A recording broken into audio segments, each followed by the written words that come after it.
Sejam muito bem-vindos ao nosso canal, meus amados pensadores, meus eclesiásticos pensadores. A nave Éticos hoje, Renato, ela tá com um barulho diferente assim no motor, sabe? Tá me remetendo, sabe, aquele canto gregoriano que se cantava nas igrejas, sabe? Aqueles sacerdotes que até tinham um eco assim, né? Gostoso de ouvir. Dava sono um pouquinho, confesso, mas era gostoso de ouvir. Hoje a Navietros falará sobre um assunto também misterioso aí, complexo, como sempre, né? A gente só pega missões impossíveis aqui no Éticos, mas nós vamos falar sobre as 7 igrejas do Apocalipse. Porque a gente imagina, por estar em Apocalipse, assim, será que são igrejas que vão existir naquele tempo que nós falamos aqui, o tempo do fim? Tá certo. É uma linha de raciocínio que tá caminhando aí para a veracidade. Mas nós vamos aqui falar de igreja, de cada igreja especificamente, né? É, e levar aí os nossos pensadores a entender, apesar de ser um tema um pouco mais complexo, porque tem ali um contexto, Renato, que as pessoas não compreendem que está associado ali. São 3 propósitos, na verdade. Um é que está literalmente ali ligado à, à contemporaneidade ali. A Igrejas cada. daquela época, né? Exatamente, as igrejas daquela época. Depois, o segundo conceito é de uma abrangência geral, e depois cronologicamente. Nós vamos falar aí sobre cada um desses conceitos. Cita uma frase antes de um pensador que foi aí, sei lá, um dos maiores evangelistas que teve, que foi Billy Graham. A filha dele, Anne Graham, assumiu aí no ministério que era do pai, está fazendo um trabalho magnífico, assim como o pai fez, né? Deixou um legado aí para todos nós, né?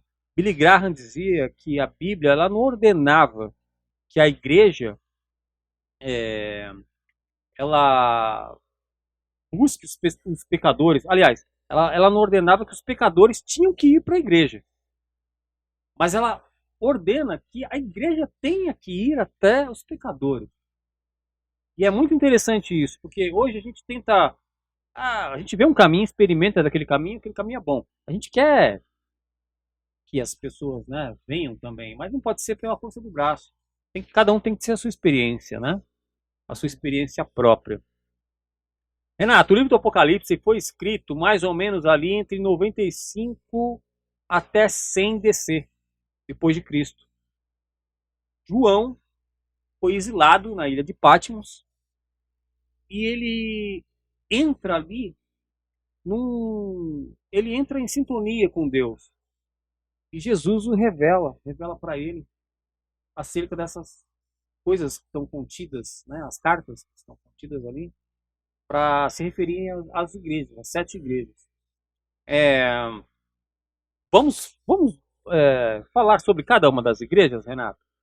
E eu lembro que durante esse período de isolamento ali na ilha de Patmos, nós já falamos aqui em outros episódios nossos, das visões, dos sonhos, né? E João ele ficou meio levado em sonhos ali também. Ele teve uma visão, né, Renato? Na ilha de Patmos ali. Como que foi isso daí? Mas conte-nos melhor e já fala logo assim a primeira igreja qual que foi, né? Vamos Sim, já. cara. Antes de mais nada, quero saudar a todos os nossos passageiros, tripulantes, pensadores da nave ética. Sejam muito bem-vindos. Aqueles que não se inscreveram ainda, se inscrevam no canal, curta, comentem, compartilhem e nos ajudem aí a alçar voos cada vez mais distantes, né? Então, primeiro, né, eu queria até contextualizar aí que, né, lógico, Deus é perfeito em tudo que ele faz, né? Então, João realmente ele teve ali uma visão de Jesus, né? Jesus apareceu para ele ali, né? Então ali em Apocalipse, né? No capítulo 1, no finalzinho ali do capítulo 1, né? Que dá a introdução às cartas, ele fala, né? Que até caiu morto no chão, né? Caiu como morto no chão quando viu a presença de Jesus. Sim. E, né, na verdade ele nem sabia que era Jesus, né? Mas ele viu um ser tão resplandecente ali, toda aquela glória. caiu, então Jesus tocou o ombro dele e falou assim: eu sou o primeiro e o último, né? Eu sou aquele que vive para sempre e tal e tudo mais. Se apresentou ali como Jesus e ordenou a ele, né? Que escrevesse as cartas das 7 igrejas, né? A cada anjo de cada igreja, né? Que na verdade aquilo, né? Quando ele teve a visão de Jesus, Jesus carregava na sua mão direita 7 estrelas, né? E 7 candelabros também. Então tudo aquilo ali tinha um significado, era a representação das igrejas, das 7 igrejas, né? Além de ter essa representação aí, né, no Apocalipse, também tem a questão estratégica do negócio, né? Da localização das igrejas e tudo mais, né? Sim. Então, se a gente for acompanhar no mapa ali daquela época, as igrejas elas estavam ali numa posição estratégica, ali um lugar, Elas estavam agrupadas, né? Tinha uma certa proximidade uma da sim, né? outra E ali. numa localização também que era importante, né? Na época, né? Uma rota de comércio, de É, turismo, vamos dizer assim, ali né? na Ásia Menor, ali, depois do livro, do livro ser escrito, período ali de 100 até 300, mais ou menos ali, tinha mais ou menos mais de 100 igrejas naquela época, né, Renato? Sim, sim, sim. A gente pode ver pela própria Bíblia, né? Que dentro É, dessas 7 igrejas que ele escolheu, né, só tem a igreja de Éfeso, que na verdade é a primeira, que tem a representação do livro de que tem Efésios, ali né? no livro de Efésios, né? Mas a gente tem também o livro de Gálatas, né, É, Tessalonicenses, Colossenses, Corintos, né? Então tem várias igrejas ali naquela época, mas ele escolheu 7, é, não por acaso, né? não, como a gente sempre fala de estratégia aqui, né, no programa do Éticos, ali também Deus usou de estratégia, porque ali era um corredor, né? Tinham ali cidades que representavam um polo comercial, um polo turístico. Acho que Jesus, como um grande pensador, entendeu que se a mensagem fosse disseminada ali, exatamente ali, naquelas igrejas, ela teria uma abrangência, uma repercussão muito maior, né, no geral, em todas as demais igrejas, não é isso, Renato? Ah, sim. E às vezes até por conta de ter toda essa movimentação aí, né, acontecia o que se influências, né, acabavam acontecendo dentro da igreja. Por fim, então a primeira igreja, né, a primeira carta ali citada, né, no livro de Apocalipse é a carta da igreja de Efésios, né? E ela tá ali no livro de Apocalipse, capítulo 2, dos versículos do 1 ao 7, né? E ali ele fala assim, né, na verdade, assim, antes de falar dela, eu vou falar do contexto geral. Todas as cartas, elas têm uma estrutura meio que padrão. Primeiro, ele enaltece, né, as qualidades da igreja, as boas obras, o que elas têm feito de bom. Depois ele mostra, né, a falha da igreja, né, ó, no entanto, né, vocês são bons e tal, mas no entanto vocês têm falhado em tal coisa, né? Então é bom que É uma vocês exortação, né, ao que precisa é ser bom, mudado, é né? bom que vocês se arrependam, né? Então, arrependam-se quanto é tempo, porque, né, Sim. está chegando o tempo do fim, então é importante que vocês se arrependam dos seus pecados, né? Caso não se arrependam, né? E todas as cartas elas terminam com uma frase, né? Aqueles que têm ouvido ouçam o que o Espírito diz à igreja, né? E aí tem para cada igreja tem um aviso específico, né? Ele deixa um aviso específico. Então, voltando lá na igreja de Efésios, ele fala, né, das boas obras de Efésios, dos Efésios, né, da questão deles não aceitarem falsos apóstolos, né? Mas também, né, apesar de ser ali representa, né, a igreja apostólica, é, ele fala de um esfriamento, né, da perda do primeiro amor, né? Sim. E isso é muito natural, né? Acho que todo cristão passa por isso, né? Porque quando você conhece a Cristo é como você conhecesse uma namorada nova, né? Você se Sim. apaixona, só fica pensando nela, tudo que você vê, tudo que você pensa é aquele amor, aquela paixão, né? Você fala para todo mundo, então quando você tem aquela experiência com Cristo, né, a primeira vez, você é convertido, você entra no primeiro amor, você fala de Cristo para todo mundo, você quer catequizar até o Então, cachorro, né? Quer salvar todo mundo, né? Você tem aquela experiência, você quer passar aquilo.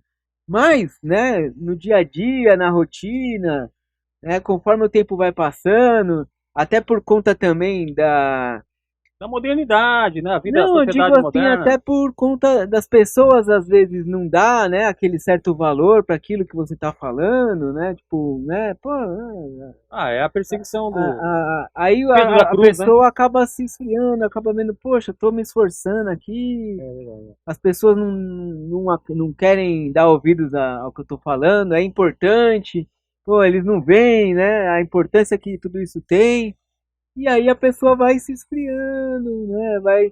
Aí acaba deixando de orar, né? De ler a Bíblia. Então é importante estar atento a isso, né? Sim. A gente tem que estar atento, tem que se arrepender todos os dias, né? Porque nós, por mais que a gente creia em Cristo, que a gente, né, tenha se convertido, a gente nunca vai deixar de ser pecador, né? Até o último dia de nossas vidas, né? Enquanto a gente habitar nesse corpo, a gente vai carregar o fardo do pecado. Então, todo dia a gente tem que ir lá, dobrar o nosso joelho, se arrepender, confessar os nossos pecados, e isso ele fala em todas as cartas, né? Então, a carta de Efésios, o foco é realmente nesse esfriamento, para a gente ficar atento com relação a isso.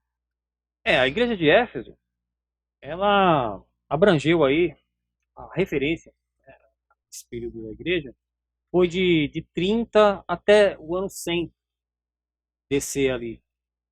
Que é a igreja que os apóstolos estavam empenhados ali em fazer o ID mesmo, né? Pregar o evangelho.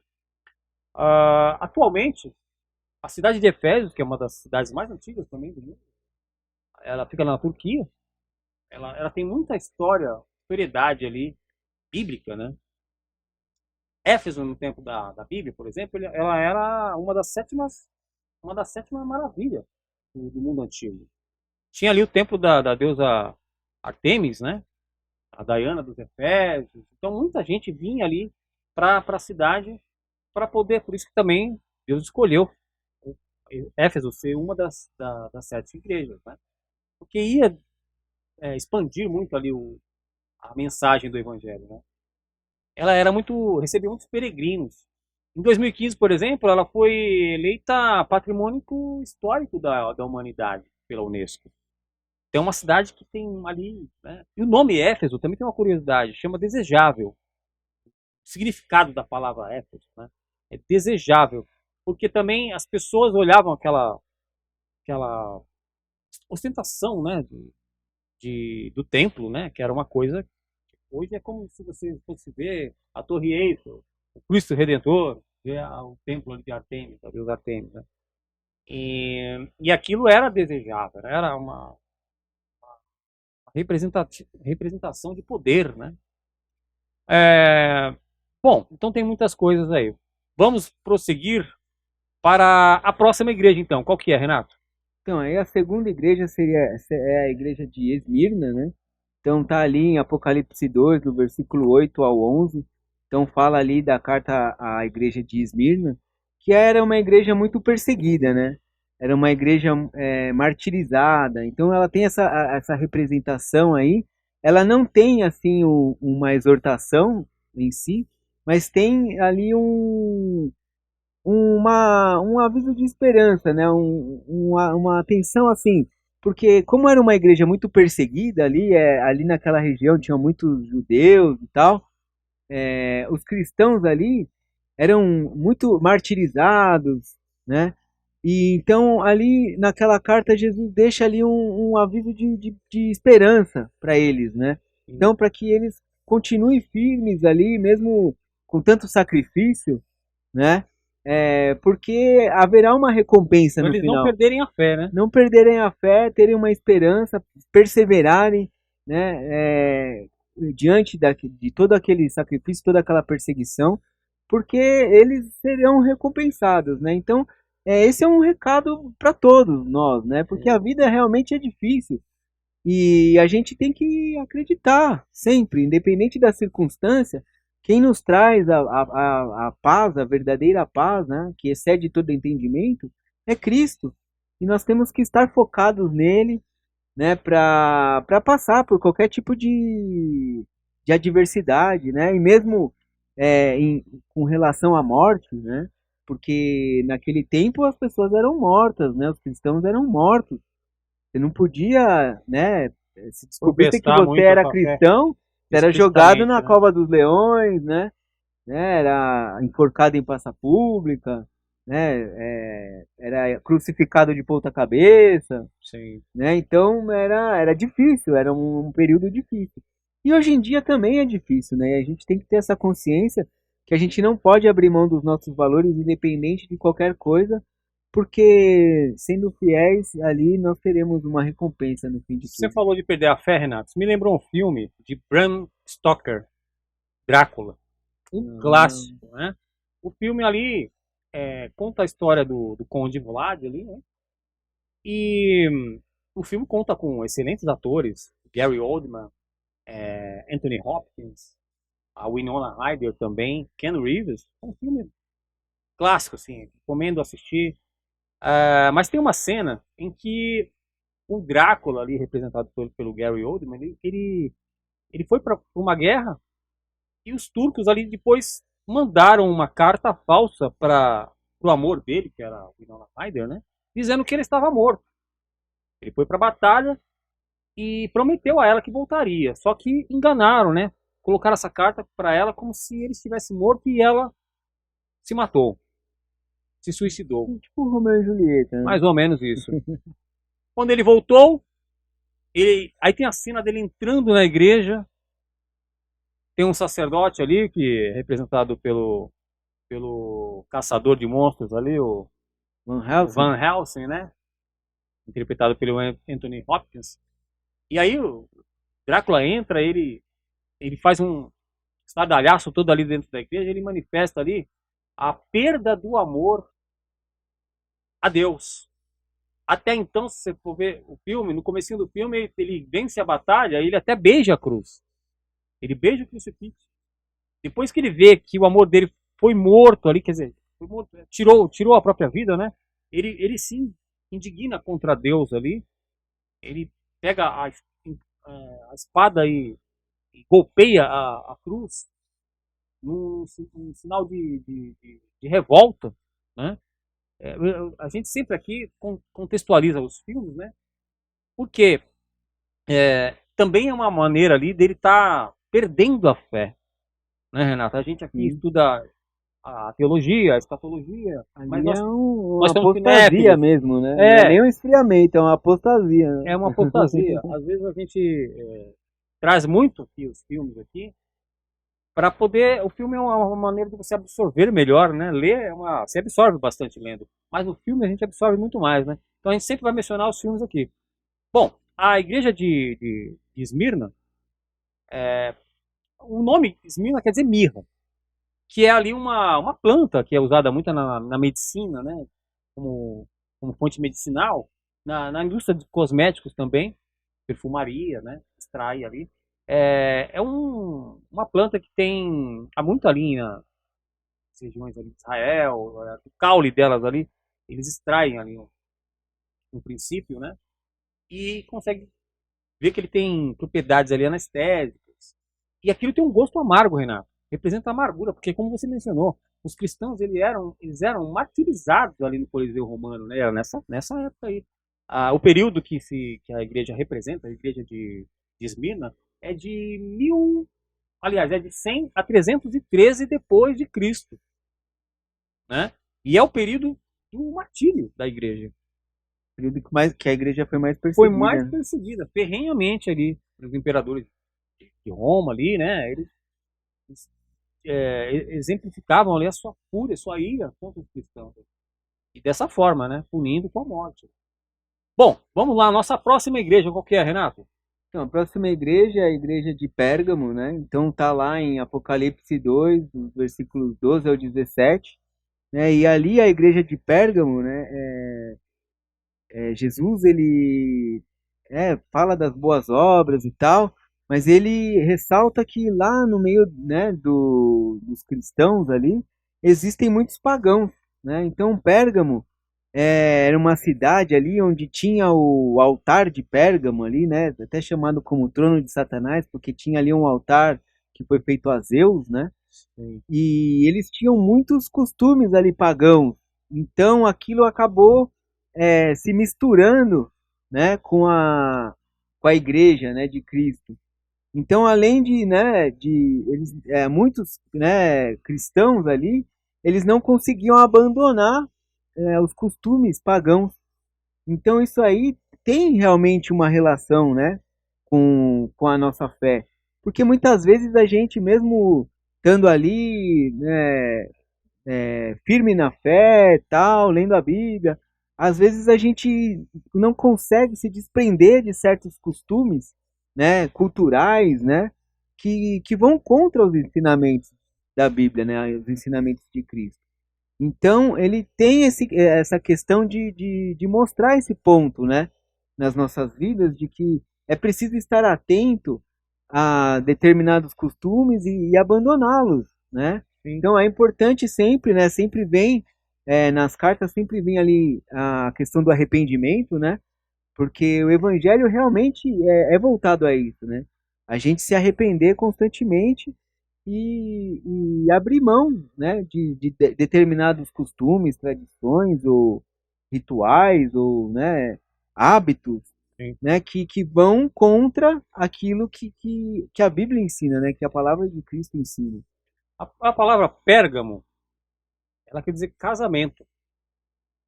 E casamento a gente lembra ali uma associação, né? São dois indivíduos, duas causas que se unem, como você falou, um sincretismo aí que tinha entre as religiões pagãs, o paganismo, né, e as práticas pagãs na época, com o cristianismo. Então, o imperador Constantino, ele, ele designou ali que o cristianismo seria a religião oficial do império, porém ele mesclou ali, né, ele teve um sincretismo ali religioso ali entre todas as culturas pagãs e o cristianismo. Ele tinha lá os altares a deusa Júpiter, a deusa Vênus, né? Bom, e ele pegou isso e trouxe essa representatividade ali de adoração literal, né? Se criar uma imagem para poder prestar culto a ela. Ele trouxe isso junto para a igreja do cristianismo, para as igrejas assim, até então. Então, os ídolos, né? Essa questão de colocar os ídolos dentro da igreja, ou seja, as imagens para ser reverenciadas dentro da igreja, veio daí, do paganismo, né? Constantino ter trazido isso para dentro da igreja. Esse período dessa representação, ele se dá de 314 até 590 DC. Então, a igreja, como você mencionou, é preciso que a gente às vezes, né, como um casamento, você está casado com um idealismo, você está casado com uma filosofia, uma doutrina, uma prática que você não deixa, não consegue se libertar daquilo, você está enraizado nisso, você está casado. Mas há de caber aí uma reflexão quando você tem a palavra de Deus por referência. Não é isso, Renato? Sim, sim, por isso é tão importante você Aí você vai conhecer a ver, Bíblia, né? você Você vai ver lê a uma Bíblia. conflitância, né, com o que você aprendeu. E aí você tem que ter uma desassociação. Tipo o Abraão e Ló. Você vai para cá, eu vou para lá. Né? Exato, exato. Tem alguma. Bom, eu lembro de um filme do Kingsman. Kingsman, o agente secreto. Por que eu tô falando do Kingsman? Ali tem uma cena que se dá dentro da igreja ali. Ele é como se ele tivesse possuído, né? Uhum. Por uma onda ali, uma interferência que muda a personalidade dele e aflora o que ele tem de melhor ou pior. No caso dele é pior, porque ele era um assassino, o Kingsman, né? Mas quem tá assistindo o filme, aí vai ver ele ali dentro da igreja, ele sai ali num ato de uma carnificina generalizada ali, desenfreada. Sai matando todo mundo. E aí a pessoa que está assistindo já não sabe se ele é o vilão, se ele é o mocinho. Ali tem uma mensagem subliminar de tipo extermínio aos extremistas. Vamos pensar assim, de cessar os extremistas religiosos, né? Mas ali está numa forma literal e uma forma também é, que choca, né? Você vê a cena, assista ao filme, depois você chegue nas suas próprias conclusões. Eu estou Sim, citando o Kingsman, né, Agente Secreto, porque tem essa conflitância, essa mistura do profano e do sagrado, né? E um momento isso acaba se chocando um contra o outro. E sim. aí abre margem para você poder refletir. Como o filme também te faz refletir sobre isso, né? De um lado está ali a sociedade irritada e do outro lado os extremistas religiosos que forçam a pessoa a adotar ali a forma de pensar deles, né? O evangelho ele é a palavra que liberta, né? Sim. Extremismo religioso não é bom para ninguém. Mas esse período ele marcou muito aí também, né? A igreja, né? Vamos Uhum. para nossa próxima igreja, Renato? Sim, sim, a igreja de Tiatira, né, tá ali em Apocalipse 2, dos versículos 18 ao 29. Então, a igreja de Tiatira, ali, Jesus, ele é enfático ali com a questão do falso profeta. Então, lá na cidade de Tiatira, tem uma mulher chamada Jezabel, né, que se diz uma profeta, né, uma falsa profeta, e ela induz, né, os fiéis a praticarem fornicação, a comerem carne sacrificada a ídolos, né, a idolatria. Então, a mensagem aí é porque nós devemos tomar cuidado realmente com os falsos profetas, né?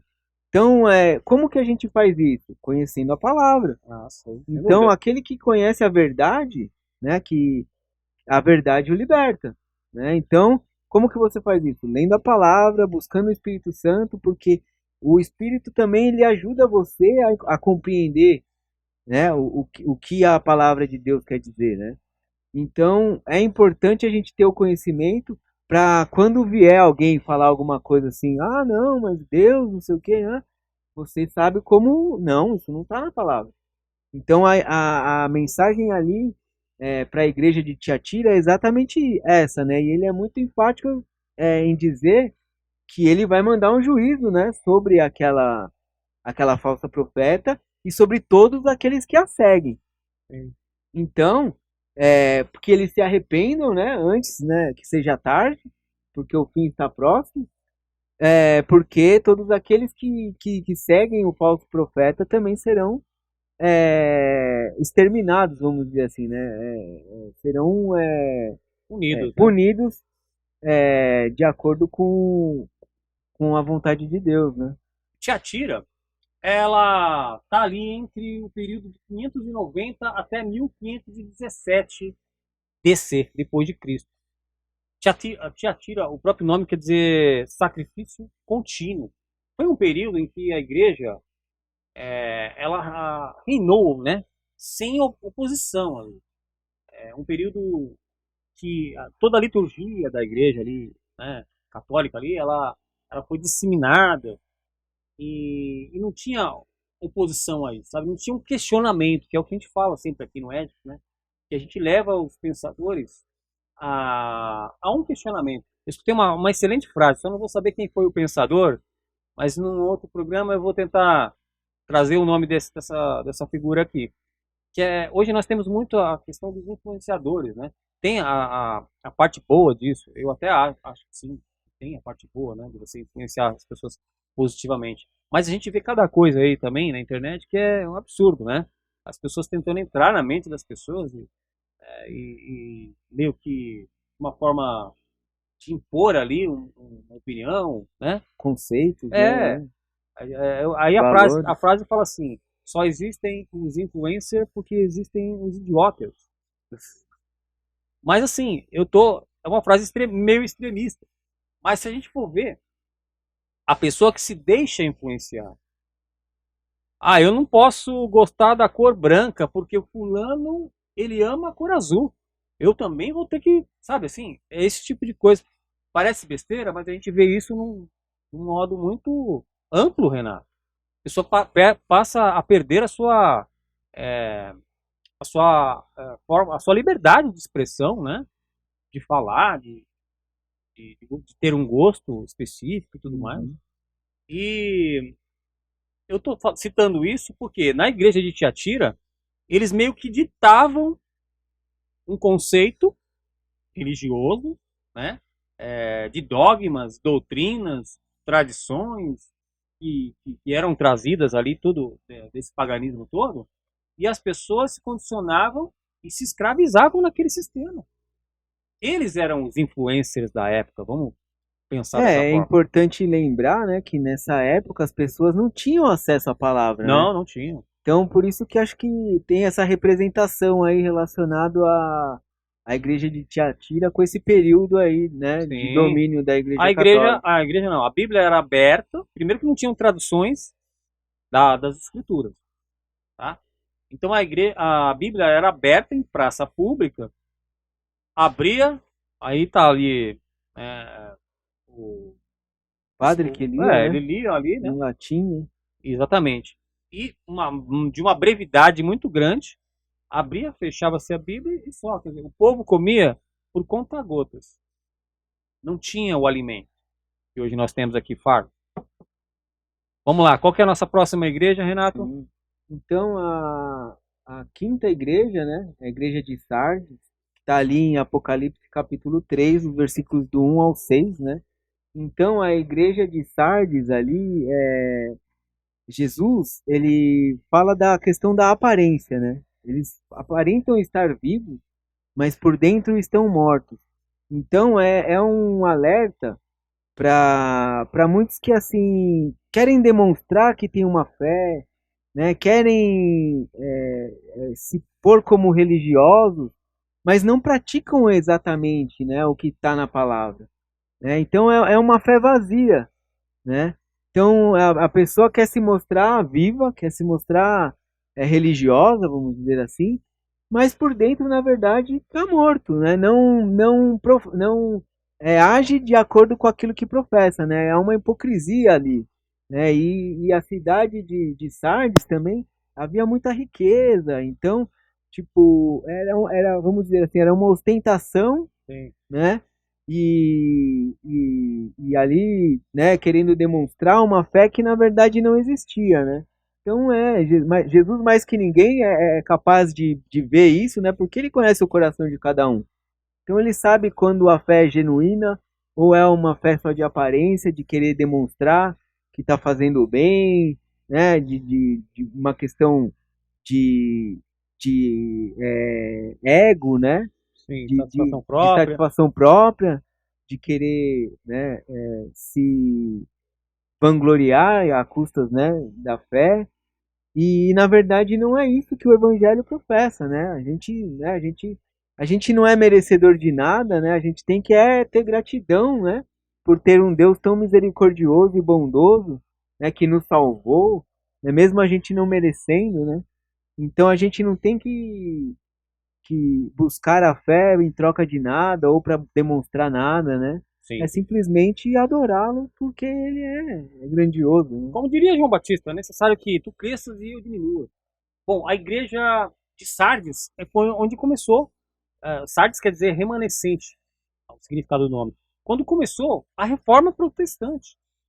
Ou seja, iniciou ali um pensamento de revolta contra toda aquela que nós falamos anteriormente da igreja de Tiatira, aqueles costumes pagãos ali, houve aquela, né, essa conflitância toda, e as pessoas começaram a pensar, acho que ali começaram a despertar os pensadores. Eles começaram a ver que, olha, o que nos está sendo dito não é o que está sendo feito. Porque falar é uma coisa, fazer é outra. Né? Ali já tem ali um ato ali que não procede com o verídico, né? As pessoas ali têm uma falsa aparência, como você bem citou. Eu vejo ali como um conflito de interesses, né? Então, assim, a Igreja Católica ela dominava ali, né, até certo período, e aí começou a haver um conflito de interesses, né? Ah, mas eu não quero que seja assim. É como eu Ah, falei, começou os pensadores a pensar ali. Ah, não, acho que assim não tá certo, Sim, né? Então eu quero desse jeito. E aí começaram a dissolver, né? A ramificar ali, né? sim. Esse período, ele se impregna ali de 1517 até 1700 depois de Cristo, Época da reforma, a né? época da Reforma. Eu lembro do filme em algum lugar no México. Antônio Bandeiras, a cena também da igreja. Ele entrando na igreja ali, tem um confessionário, ele vai até o confessionário, e ali tem uma pessoa que tem uma falsa aparência de um padre ali. Você até acha que é um padre, mas é um agenciador. É um cara que faz parte da gangue deles ali, né? E a igreja estava vazia até então. Você assistiu o filme? Ele entra, ele adentra até a igreja vazia. É, e de repente a igreja brota os bandidos Capangas lá, ali, né? e Tirando pra começa um todo lado. tiroteio para todo lado ali. É, por que trazer esse assunto também? Uma porque a gente sempre está ali contextualizando os filmes, né? E outra que cai bem dizer, a igreja está vazia como aquele pensamento daquele pessoal da época, né? Eles estavam ali sem estar abertos para outra opinião, vamos dizer, com a mente engessada, né? Até ou haver ali um despertar da fé e essa reforma protestante que nos traz hoje a liberdade de termos, nos desprendermos, melhor dizendo, aos dogmas, tradições, às, é, essas Doutrina. doutrinas, né? Essa parte aí que vem lá do paganismo, hoje nós temos liberdade para poder adorar um Deus que independe de todas essas ações, de todo esse histórico, né? Essa hierarquia que tem aí do paganismo, a gente se desprendeu disso tudo. Qual que é a próxima igreja, Renato? Então, a igreja de Filadélfia, né? Filadélfia. Filadélfia, isso, está lá em Apocalipse 3, versículos do 7 ao 13. Né? Então, a igreja de Filadélfia é aquela igreja em que representa realmente a fidelidade, né? Não há uma repreensão contra essa igreja. Então, Jesus ali, ele, né, exalta ali a questão deles, né, se manterem fiéis aos ensinamentos, à palavra, né? E também dá uma mensagem ali de que eles continuem fiéis, né? Para que eles não percam isso, porque aquele que é fiel receberá a recompensa, né? Então é importante que a gente também, né, tenha esse pensamento de que independente das circunstâncias a gente tem que estar fiel, né, a esse Deus que é tão maravilhoso e que, né, está sempre ao nosso lado, né? Então que nos dá essa paz que excede todo entendimento, né? Que independente da circunstância, é, ele nos guia e nos sustenta. Tinha alguma exortação à igreja de Filadélfia? Alguma? Não, não, exatamente. Nenhuma. Não, não, era só uma questão, né, de ressaltar, né, a fidelidade deles e de que eles mantivessem aquilo até, né, até o fim dos tempos para que chegasse a sua recompensa, né? E hoje nós temos também igrejas sérias, tá? Que se predispõem aí a estar disseminando o verdadeiro evangelho, que é liberto dessas tradições, desses dogmas, né? Dessas doutrinas todas. Hoje tem muita. Você chega numa igreja hoje, você tem uma cartilha preparada lá. Olha, é isso aqui que a gente faz. Semestralmente temos tal coisa que a gente faz também, sabe? Lê a palavra, tem o evangelho do capitalismo que você falou. Parece que tem. Parece não, tem interesses ali por trás. Né? Hoje virou. Tinha aquele bordão, né? Pequenas empresas, grandes negócios. Pequenas igrejas e grandes negócios, Pois né? pequenas igrejas, ou grandes igrejas, hoje tem igrejas grandes, e grandes negócios. Parece que virou um cabide de emprego. O pastor hoje ele não é mais levantado assim pela fé, né? Como nos tempos bíblicos, Davi foi ungido ali, né? Pelo profeta. E hoje não, parece que o pastor só falta ver uma plaquinha. Você já tem visto alguma? Precisa-se de pastor, salário, tal, tal, tal. Não que o trabalhador. Contratando Não que o pastor. trabalhador não seja digno do seu salário. Tem pastores que trabalham, Renato. E tem pastores que trabalham fora da obra, tem o seu emprego. E tem pastores que trabalham e se dedicam somente à obra. Eu acredito que esses pastores, é lógico que ele tem que manter a família dele. Não é isso que a gente está falando aqui. A questão é virar um negócio e que aquilo. Sabe aquela expressão que fala o jogador de futebol perdeu o amor à camisa? Porque ele não joga pelo amor ao futebol, ele joga pelo salário, pelo dinheiro, por um número. Isso pode acontecer sim, com homens de fé, com pastores, inclusive. Né? Qual que é a nossa próxima igreja, Renato? A gente não pode esquecer da questão da representação também da igreja de Filadélfia, né? Filadélfia, não sei se eu disse, quer dizer amor fraterno. Então, e representa aí a parte do avivamento da igreja, né? É verdade. Período depois da reforma, né? Até 1900 ali, grandes missionários, né? Passaram Sim. por essa época. Foi um momento aí que houve também uma grande expansão aí da igreja protestante, né? Então representa isso, né? A fidelidade aí desses cristãos e desse avivamento da igreja, né? Eu acho que Por daí, isso, por isso acho que o nome amor fraterno vem muito bem a calhar aí. Porque o amor, né? O amor de pai para o filho, o filho para o sim, pai, é um amor sim, incondicional ali, a né? A fidelidade fidelidade, né? é incontestável, né? Então, por último aí, nós temos a igreja de Laodiceia, Apocalipse 3, versículos 14 ao 22, que é aquela famosa igreja morna, né? Que a gente tem ali aquele versículo que fala assim, gostaria até que você fosse frio ou quente, né? Porque aí eu sei se você é ou não é. Mas você tá morno ali no meio do muro, e aqueles que são mornos eu vomito. Tá em Então, cima do muro. sim, então é um alerta aí, né? Para aqueles que também não conseguem, né? Não se Estão ali decidem, né? Um pé no exercendo mundo, um pé na um igreja. pé no mundo, um pé na igreja, né? Ou até a questão da teologia da prosperidade também, né? Buscam a fé Por um em interesse. troca de bênçãos, né? Por interesse, porque querem prosperar, né? Porque quer ter um carro, uma casa, Acho que Deus tem obrigação de alguma coisa. porque merece, né? Eu já Mérito. ouvi falar isso assim, não, porque eu mereço. É, Pô, Deus tem que me abençoar, eu mereço, eu sou bom, ninguém é bom senão Deus, né? né? Então já ouvi muito isso já, né? Mas, né, aquele negócio que a gente fala, né? Tem que ler a palavra, entender, né? Que o evangelho, na verdade, nos confronta, né?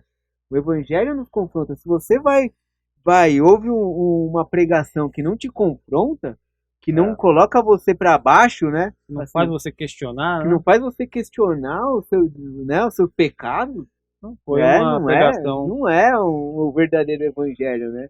O evangelho que passa a mão na sua cabeça, O verdadeiro te impactua, né? né, que fala que você merece, que você é bom, que você é isso, que você é aquilo, tem alguma coisa estranha aí, né? Na Então a igreja, questão de você, né, ou você é ou você não é. sim, Jesus mesmo fala, ó, que não tá comigo, tá contra mim. é isso mesmo. Na igreja de Laodiceia, então tem aí, resumindo, pessoal, para cada igreja tem uma condição espiritual por trás, que a gente, por ter um pensamento futurista, a gente acredita que essas representações aí, elas estão no tempo futuro. Ou seja, essa profecia foi escrita lá, como a gente falou, né, no livro de Apocalipse 95 até o ano 100 depois de Cristo. Nós estamos em 2024 depois de Cristo. Então, hoje nós estamos vendo aqui as condições dessas igrejas e alguns de nós, pensadores, nos identificamos fazendo parte dentro dessas igrejas, né, desse pensamento dessas igrejas. A igreja, por exemplo, de Laodiceia, esse período, né, foi de 1900 até os dias do arrebatamento, que a gente não sabe que é iminente. Até o capítulo 3 do livro de Apocalipse, a palavra igreja ela é mencionada. Depois, no capítulo 4, a gente já não vê mais essa palavra sendo mencionada.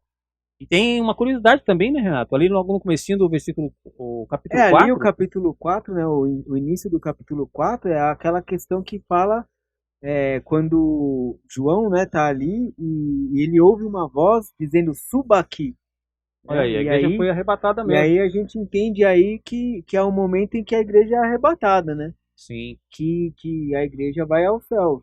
Então, para aqueles que acreditam, né, para que seguem, né, o pré-tribulacionismo, né, há essa compreensão de que naquele momento ali, A igreja foi a arrebatada. igreja foi arrebatada e é onde começa toda a A grande tribulação, né? tribulação. Onde ele começa lá no céu, ver a abertura dos selos, né, das trombetas, né, e tudo mais. E ela se reporta aí à condição de pessoas mornas, né? A igreja, que fazem parte dessa definição da igreja de Laodiceia nos tempos do fim. E eu lembro que morno, não morno, mas quente. Eu acho que no filme Fim dos Dias, Arnold Schwarzenegger entra dentro daquela igreja e não tá morno a situação ali. Tá quente, porque é tiro para todo lado, são explosões. Tem uma cena que aí até o chão da igreja levanta, os bancos ali e tudo, né? Acho que é um filme de 1992, do grande Arnold Schwarzenegger. Sempre a gente está citando por aqui os filmes dele, que ele deixou um legado incrível aí, né? Ah, sim. Bom, falamos de um monte de coisas, um monte de assuntos. Espero que vocês tenham tido uma compreensão, né, satisfatória a respeito, apesar do nosso curto espaço de tempo aqui.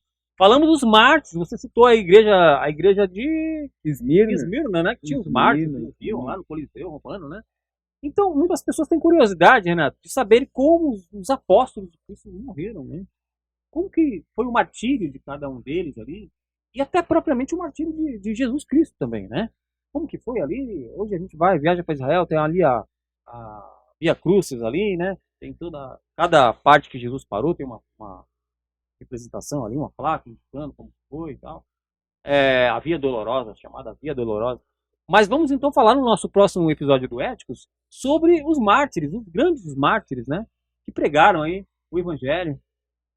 Mas assim, vai ficar para o nosso próximo episódio do Éticos. Como vocês podem ver, chegamos a o fim de mais uma viagem, né? Diga-se de passagem longa até, né? É verdade. O assunto... mais longa do que de costume, né? Mas espero que vocês tenham gostado. Se ficaram até o final, a gente agradece muito sim, aí. E não se esqueça de aquele que ficou até o final, né? Comentar aí a música de encerramento, né? Sim. Espero que vocês tenham gostado aí da viagem. Aqueles que não gostaram também, por favor, deixe aí seu comentário, sua crítica, sugestão, xingamento também, se quiser, assim, xingar a gente. Xingar é pecado, né? Xingar na igreja não pode. Não, tudo bem, mas a gente perdoa, né? Expresse a sua opinião. Expresse a sua opinião aí. Colabore aí, né, com as nossas viagens para que fiquem cada vez melhores. Curta, comentem, compartilhem. Isso aí, pessoal. E não se esqueçam. Obrigado a todos aí. Melhor do que sermos céticos é sermos éticos. É sermos éticos, venham ser éticos vocês, meus queridos. Fiquem com Deus e até mais. Tchau, tchau.